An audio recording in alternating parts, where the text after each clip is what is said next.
From the peaks of Winterhold to the ruins of Blackreach, Skyrim is a province you can't help but admire. But one might question who or what created the Nordic nation. Skyrim, Morrowind, Hammerfell, the rest of Tamriel, Akavir, Admora, and everything else. How did it all come into being?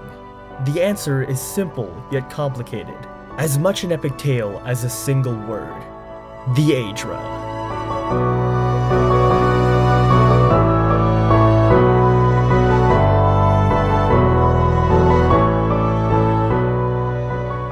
Fact 1. The origin and background of the Aedra. In Skyrim, you've probably heard the terms Aedra and Daedra quite a bit. Most have a good sense of what the Aedra and Daedra are, but the true origin of these terms is a bit more obscure. Long ago, there were no Aedra or Daedra. All that existed were beings called Aedda, or original spirits. At some point, a being called Lorcan tricked some of the Aedda into creating Mundus, which encompasses Tamriel, Akavir, and the rest of planet Nirn.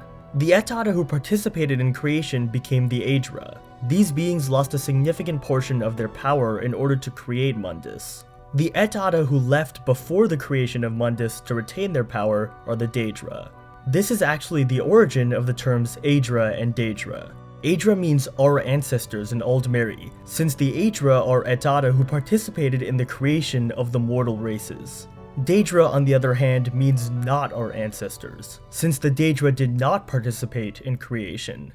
The most well-known Aedra are Lorcan, trickster figure of the Elder Scrolls universe, and Akatosh, the dragon god of time, otherwise known as Ariel in the Elven pantheon.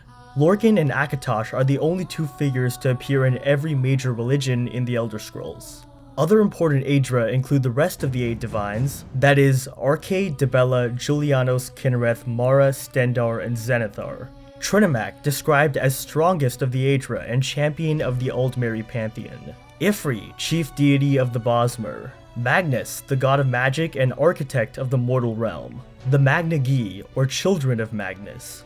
Finaster, hero god of the Somerset Isles. Xarxes, god of ancestry and secret knowledge. And finally, Zen, Bosmeri god of toil, agriculture, and payment in kind. It's suspected but not confirmed that many of these gods are different representations of the same being, such as, for example, Zen and Zenithar. Finally, Aetherius is the realm from which the Aedra originate. Sovngarde is a division of Aetherius. Fact 2. Creation, Convention, and Lorcan's trickery.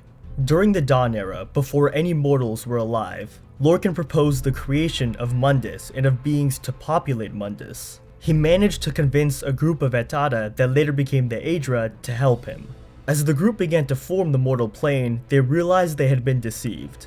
The Aedda would have to give up parts of themselves in order to form Mundus, something Lorcan was fully aware of, but they were not. At this time, Magnus, who drew up the schematics and diagrams for Mundus, fled to Aetherius, tearing a hole in oblivion that became the sun. A group of Aedda followed him, tearing smaller holes in oblivion that became the stars. This group became known as the Magnagi. Following the departure of Magnus, Ariel arranged for a meeting of the gods to decide Lorcan's punishment. This convention took place atop the Adamantine Tower in modern-day High Rock. At the convention, Trinimac tore Lorcan's heart from his chest, but the heart proved to be indestructible. So, Ariel fastened the heart to an arrow and shot it across Tamriel. It landed in modern-day Morrowind, and a massive volcano formed around it. This volcano is today called the Red Mountain. Lorcan's heart imbued Mundus with a divine spark, and allowed the Aedra to leave without it collapsing upon itself. Some of the Aedra gave themselves to Mundus and became the planets that surround Nirn. Others became the Aelonfae, who are the ancestors of men and Myr. Fact 3. Lorcan and his impact on the Elder Scrolls universe. The 2 moons of Nirn, Mazur and Secunda, are Lorcan's literal corpse. The remains of Lorcan's body after his heart was ripped from him, placed in the sky as a message to his creation. Because Lorcan tricked the Aedra into creating Mundus, he is viewed very differently by different races. The elves believe they descended from the Aedra, so Lorcan stole the divinity of their ancestors and consequently their own divinity. Lorcan is therefore the devil figure of elven religions. On the other hand, men believe Lorcan created them. So to man, Lorcan is the hero god of mankind. This divide is responsible for much of the hate between mer and men. Lorcan's heart has played a very important role in Elder Scrolls history. During the First Era, the Dwemer created an artificial god called the Numidium, and attempted to use Lorcan's heart to power the Numidium. However, something went terribly wrong and all Dwemer were completely erased from Mundus. The Tribunal, who were a group of Dunmer, later used Lorcan's heart to become living gods. The heart of Lorcan also played a central role in the Elder Scrolls III, Morrowind. The game's antagonist, Dagoth-Ur, stole some of the heart's power, making him extremely powerful. With the fall of Lorcan, the spot he once occupied as the hero god of mankind is now void. Or rather, it was void until the ascension of Talos. In the Elder Scrolls universe, mantling is a process by which one entity impersonates another, to the point where there is no longer any functional difference between the two entities. In other words, mantling allows one being to take the place or role of another being. It is speculated that Talos became one of the divines by mantling Lorcan, or taking his place in the universe. This fits quite well given that both Lorcan and Talos are hero gods of man. Fact 4. Aedra who became Daedra. During the Merethic era, Trinimac confronted the Daedric Prince Boethia. A legendary battle took place between the two, but in the end, Trinimac was defeated. According to legend, Boethia devoured Trinimac, and his remains were transformed into the Daedric Prince Malakath. During the Dawn era, there existed an Aedra called Merid-Nunda, a member of the Magna Gi. However, Merid-Nunda consorted with the Daedra and was cast down, becoming the Daedric Prince Meridia. Meridia is one of the only Daedric princes considered benevolent. This might be due to her Aedric origins.